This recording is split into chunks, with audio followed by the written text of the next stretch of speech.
क्रांतिकारी कथी, एक ऐसे कर्मवीर, एक ऐसे योद्धा। भैया प्लीज चुप रहिए, केक लगा दीजिए। हम पैर पकड़ते हैं, प्रेस कॉन्फ्रेंस के बाद बोलिए। जो इस देश के संविधान की रक्षा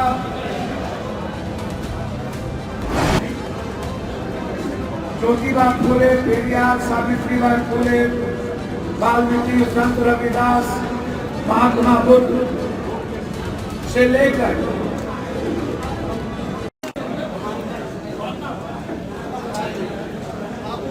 पहली बात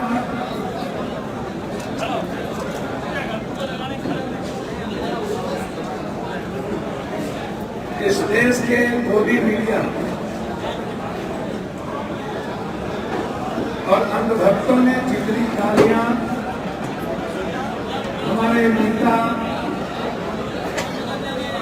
इस देश के हर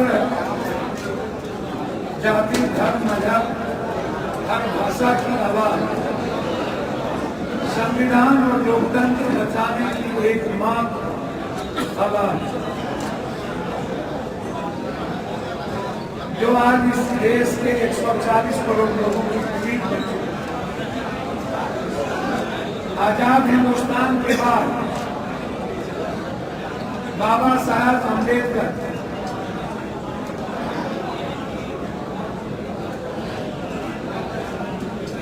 महात्मा बुद्ध, संत रविदास, वाल्मीकि, पेरियार, ज्योतिबा फुले, महात्मा फुले,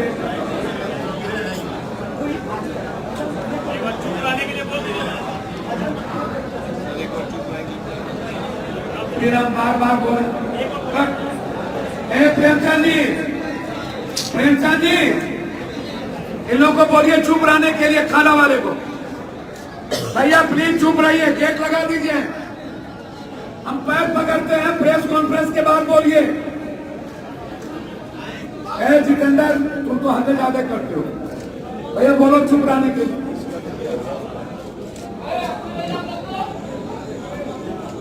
फिर शुरू करें लाइव। मैंने शुरुआत की एक ऐसे क्रांतिकारी कथी, एक ऐसे कर्मवीर, एक ऐसे योद्धा, एक ऐसे आवाज जो 140 करोड़ की उम्मीद है, जो इस देश के संविधान की रक्षा के लिए सभी तरह के अपमान को सहने को तैयार है।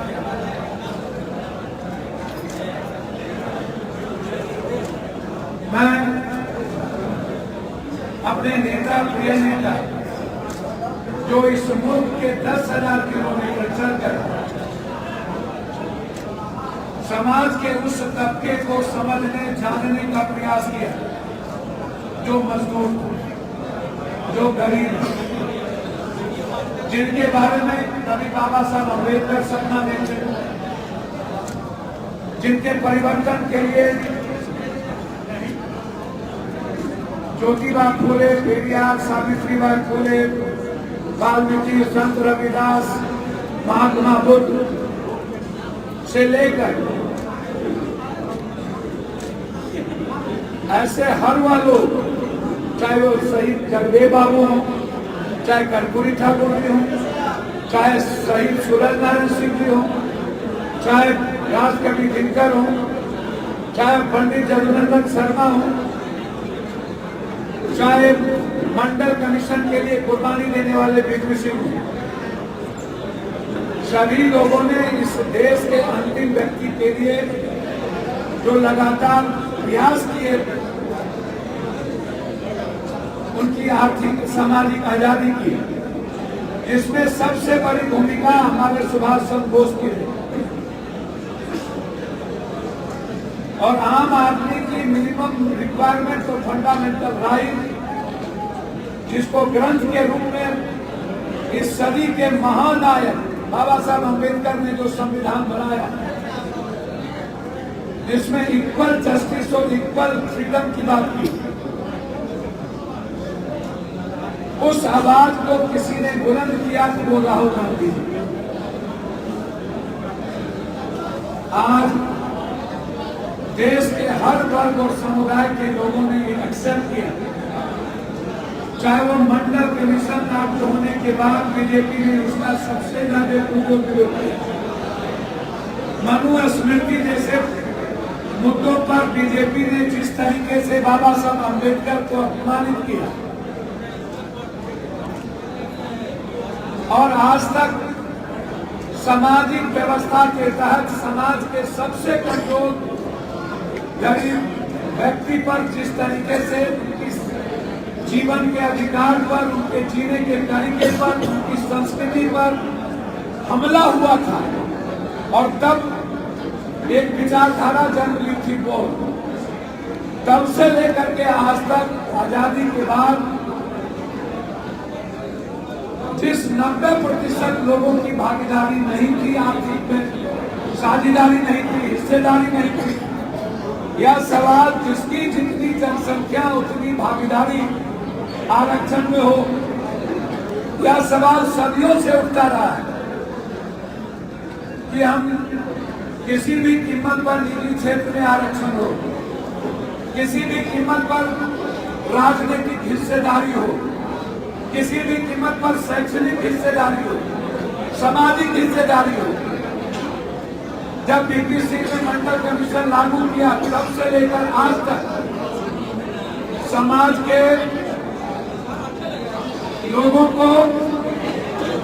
न्याय नहीं मिली, और राहुल गांधी जी के आने के बाद लगातार राहुल गांधी जी इस देश के अंतिम व्यक्ति की हिस्सेदारी की बात कर रहे हैं, अंतिम व्यक्ति की राजनीतिक भागीदारी की बात कर रहे हैं, अंतिम व्यक्ति की साझेदारी की बात कर रहे हैं, और यह एक ही आवाज है, वह है राहुल गांधी। और एक ऐसी कांग्रेस पार्टी जो 10,000 किलोमीटर चल के आम आदमी की पार्टी बनाने का प्रयास हमारे नेता राहुल गांधी ने किया। आज एक उम्मीद जगी है इस देश के गरीबों, मजदूरों, किसानों, महिलाओं, बेरोजगारों की, पलायन करने वालों की, यदि उन्हें आर्थिक आजादी की हिस्सेदारी मिल सकती है तो उसकी आवाज राहुल, यदि मुझे शैक्षणिक आजादी मिल सकती है तो राहुल गांधी, यदि मुझे राजनीतिक हिस्सेदारी मिल सकती है तो राहुल गांधी। यह सवाल आज बहुत बड़ा है। मैं आपसे एक आग्रह करना